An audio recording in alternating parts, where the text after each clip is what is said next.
Assalamualaikum warahmatullahi wabarakatuh. Perkenalkan, nama saya Zulfaqar Ladiatama dengan NIM 240201020812 MJ 602. Kali ini saya akan memberikan penjelasan terkait tugas perekonomian Indonesia, yaitu sumber informasi investasi sektor digital dan telekomunikasi. Untuk pendahuluannya, presentasi ini akan menyajikan berbagai sumber informasi utama untuk pengetahuan terkait investasi di sektor digital dan telekomunikasi di Indonesia, dan akan mencakup data makroekonomi khusus sektor dan pasar saham serta perusahaan emiten. Ini adalah data yang diambil dari sumber Kementerian Investasi dan Hilirisasi atau BPKPM, yaitu adalah 5 sektor investasi terbesar 2024.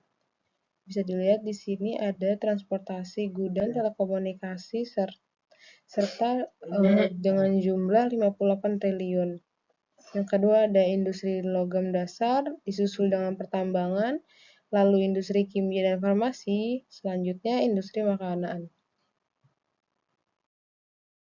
Kita masuk ke pembahasan yang pertama, yaitu data makro dan investasi.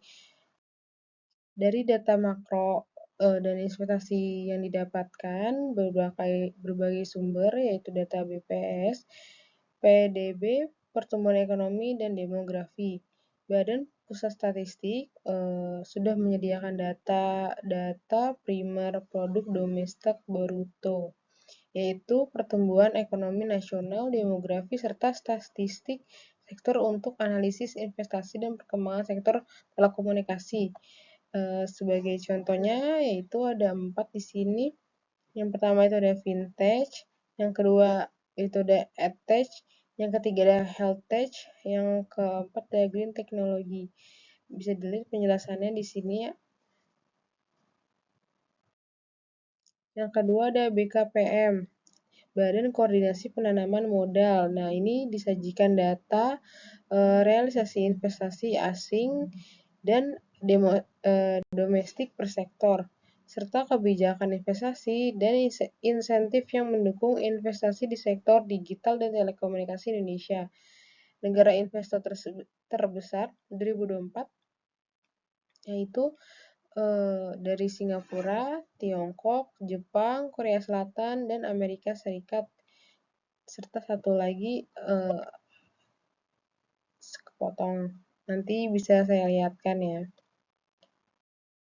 Lalu untuk Bank Indonesia dan OJK memiliki kebijakan regulasinya tersendiri yang mendukung pengembangan ekonomi digital dan fintech, menciptakan lingkungan investasi yang kondusif, serta menjamin stabilitas pasar modal dan keamanan investor yang masuk ke Indonesia.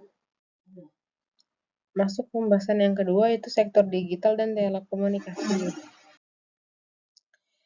Dari data Kominfo, kebijakan dan transformasi digital mengatur kebijakan telekomunikasi untuk mendorong penetrasi internet serta mengawasi pelaksanaan teknologi 5G dan transformasi digital nasional untuk menunjang pertumbuhan pada sektor digital dan telekomunikasi.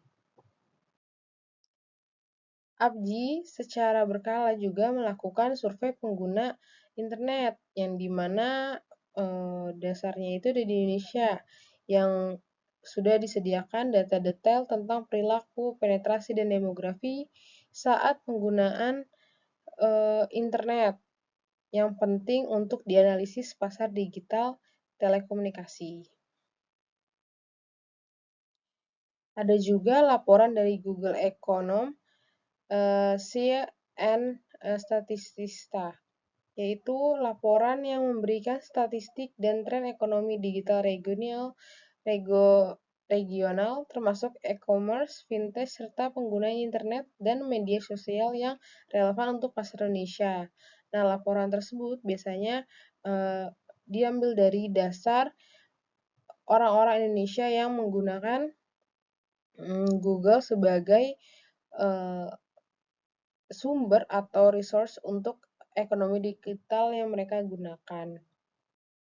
Nah, untuk kesimpulannya, sumber informasi dari BI, OJK, Kominfo, APJI, dan laporan internasional ini adalah sangat penting bagi investor dalam memahami dinamika ekonomi digital dan telekomunikasi di Indonesia dan sebagai pengambilan keputusan yang tepat untuk investasi ke Indonesia. Maka dari itu, karena yang untuk saat ini dilihat dari kondisi saat ini, investasi yang emang paling memungkinkan untuk dijalankan yaitu dari digital dan telekomunikasi.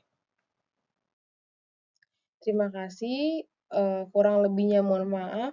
Wassalamualaikum warahmatullahi wabarakatuh.